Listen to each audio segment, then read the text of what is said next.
Hello, my alchemical beauties. Happy Sunday. It's Lorana, and it's time for Rose Garden Radio live from the very center of the universe. Can't know Ohio. Yay. Okay, I'm here, and so are you. Let's get started. If it's your first time, Rose Garden Radio is dedicated to helping you shift from your 3D life to your 5D life, living your dream life that starts from your center of your heart. And it's absolutely possible. And that is what we call the 5D shift. So I'm going to start off with just a little bit of a pie, not a story. And you guys know I'll be doing my pie, P-I-E stories. Let me shift this just a little. There we go. I think this will help. Yay. So I've been doing those. So I just want to give you a little bit of encouragement for your own pie story. And this I'm just going to call the dream pie. And the reason I want to do this today is because things are so incredibly perfect right now to manifest things and bring things towards you at lightning speed. And I don't want you to, miss these. It's like we're a surfer. This is a really great wave right now. There's a bunch of really great waves, and I don't want you to have to miss any of them. So I'm going to draw this little circle, and that is the pie. And I always put a little dot in the center, which is our spiritual heart. And that's where everything manifests from. Not up here in the mind, but right here in our spiritual heart. And that draws everything like a magnet right to you. And right now it's at lightning speed. So for an example, tonight, just spend a few minutes dreaming. This is your dream pie. And to make it more exciting, let's just say you just won the lottery. What would you do for your life, for your career, for everything? And then just just start dreaming it. You just been handed that check. You just took it to the bank. It's real. It's deposited. What are you going to do? How are you going to change your life?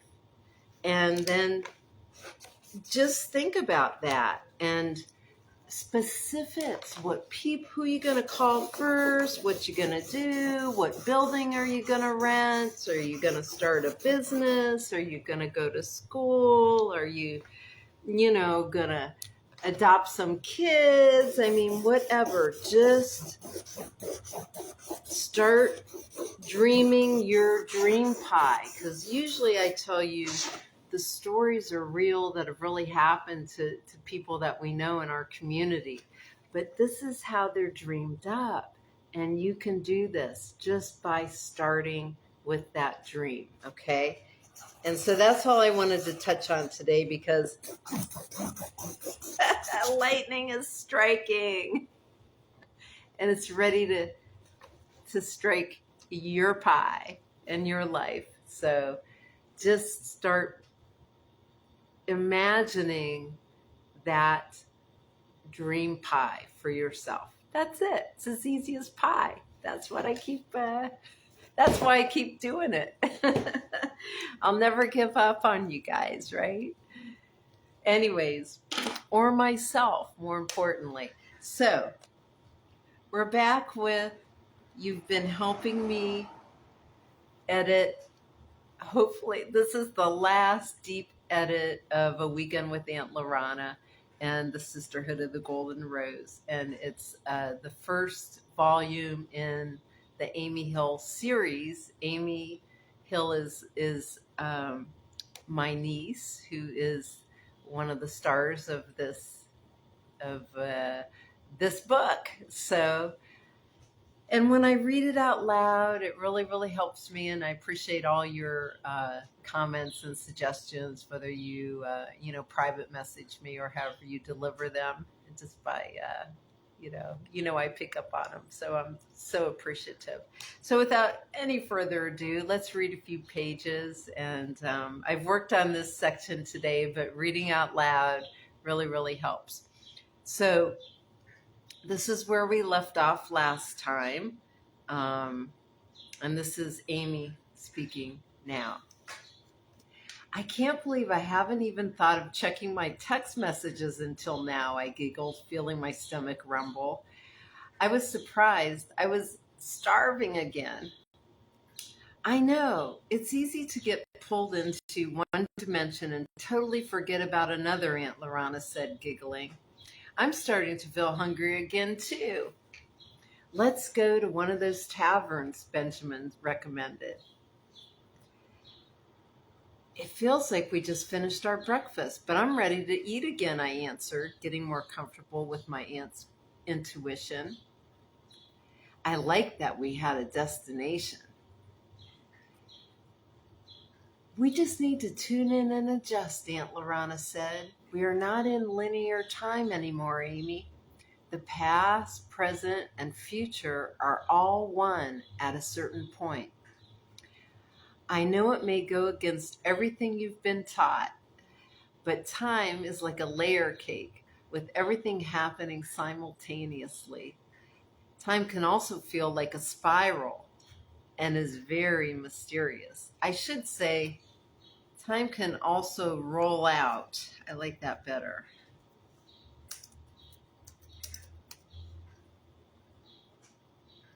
Roll out.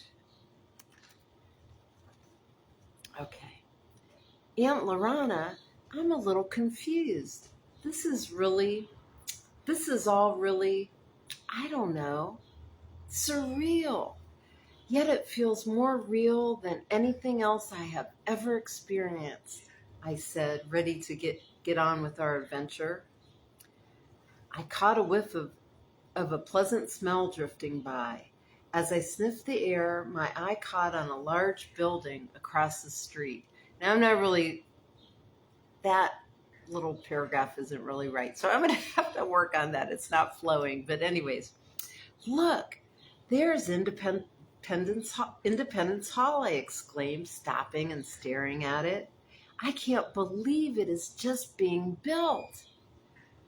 I don't know why, but seeing this historic structure under construction more than anything else convinced me that we really were in 1752. I can feel the excitement and growth of this city. It has a pulse beating all of its own, Aunt Lorana said enthusiastically as we arrived at the tavern. I was wondering what a 1752 menu would look like as we entered the dimly lit establishment. Let's just take that small corner table over there, Aunt Lorana said, and began leading us in that direction. Shouldn't we wait for a hostess? I whispered, a little worried about being rude. That position doesn't exist in this period, my aunt told me as we walked towards the table. There are no menus either. We just sit down and soon someone will come out with 2 drinks, probably ale, that have been made in-house. Then a little later, they will bring out 2 plates of today's fare, my aunt said, filling me in on what to expect. A few minutes later, after we had warmed ourselves by the nearby hearth and settled in, a barmaid appeared. Foam ran down the sides of 2 heavy-looking metal steins, dripping onto the wooden floor as she approached us.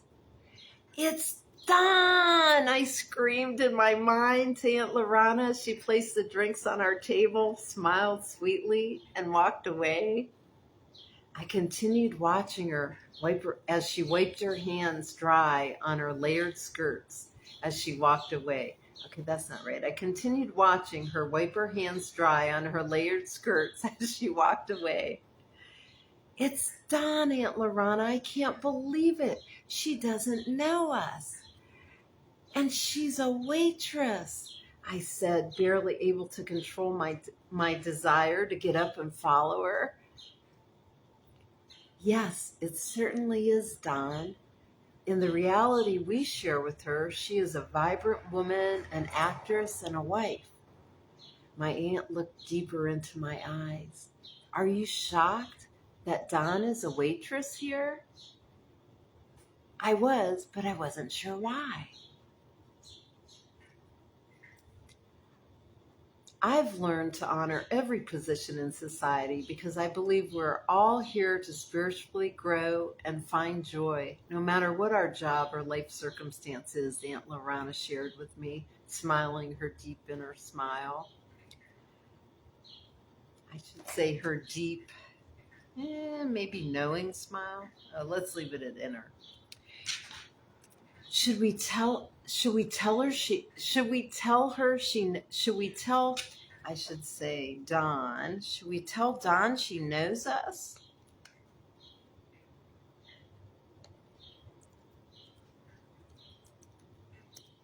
Should we tell Dawn she knows us? I asked, hoping for a yes answer. No, we should not interfere. Your soul has now met Dawn's and a connection is made. Since we came from a more advanced dimension, our interaction today may actually accelerate her spiritual growth. This may be another reason we're here, Aunt Lorana said, taking a sip of the brownish colored ale. I lifted my mug and sucked in some of the foam. I couldn't help make a little face because it was so strong and thick tasting. Aunt Lorana raised her glass. Amy, you wished deep in your heart last night to see Dawn again, and the house understood and granted you the possibility of that wish. I think our mission is complete, Aunt Lorana said, gently clicking her mug to mine. It was as easy as that, I asked, not fully comprehending that we had even done anything. Yes, not too bad for a day's work in the cosmic universe, right? Aunt Lorana smiled and let out a little laugh, which lit up her hazel eyes and relaxed me. A few minutes later, Dawn brought out 2 plates piled with potatoes, carrots, green beans, parsnips, and some stringy-looking meat. My aunt and I are both vegetarians, so I wondered what we would do. This whole time, I couldn't take my eyes off Dawn. Don't worry about the rabbit. I will slip it to the dog lying over there by the hearth on our way out, Aunt Lorana said, answering my unspoken question again. I should say thoughts again. Thoughts.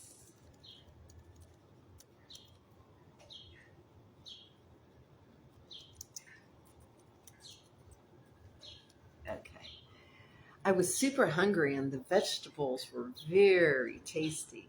They seemed to have been roasted and they had a potent flavor, very different from what I was used to eating.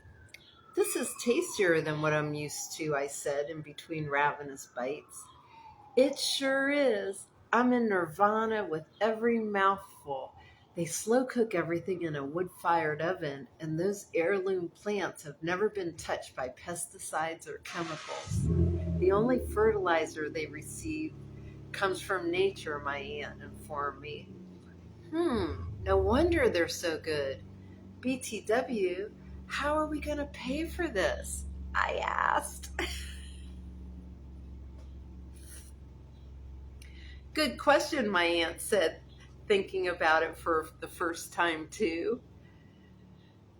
I thought I felt a few coins rolling, or I thought I felt, should I say, I'm going to say heard. I thought I heard a few coins rolling around in this little drawstring purse earlier, Aunt Lorana said as she as she put it on her lap and started fishing around in it.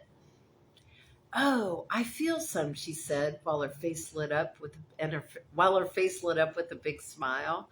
The very next second, she brought out a small handful of coins.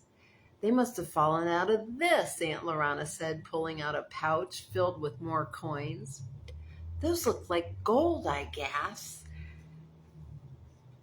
admiring the shiny metal. Wait a minute. "Those look like gold," I gasped, admiring the shiny metal. "They are gold. Gold guineas," my aunt said, placing a few in my hand. "They were minted in England out of a gold mine from Africa in a place that was referred to as the Gold Coast. Right now, it is a British colony, but in 1957, it regains its independence and becomes Ghana." As I was looking down at the funny little elephant on my coin, I got an idea. "Why don't we leave all these coins for Don?" I said, with a big smile on my face. "Oh, Amy, you are so brilliant. This amount of gold in 1752 will change Don's life overnight," she squealed. "We'll leave them all on the table for her in this little pouch. Let's wait until we see her start to come out of the kitchen and make a hasty getaway." "This will be the equivalent to winning the lottery," Aunt Lorana exclaimed. I watched as Don walked out carrying a plate of food for the man sitting over by the front window. Sitting over. As we headed to the door, Aunt Lorana discreetly slipped our rabbit to the dog as we passed the hearth. He looked at it disbelievingly at first, then seemed very happy with the unexpected treat as we walked out the tavern without drawing any attention to ourselves. "Let's make our way back to Nessie," I said, sensing it was time to go. I was beginning to realize that I have a good sense of direction, and I led the way. Nessie whinnied in welcome when she saw us approaching the buggy. I drove back to the house feeling more confident with my equestrian skills, a little giddy from seeing Don, but mostly just lighthearted. What happens now? I was anxious to get back to our dimension. "Nothing to worry about, Amy. Our mission is complete. We just have to step back into the house, and tomorrow we will wake up in Canton," Aunt Lorana said calmly.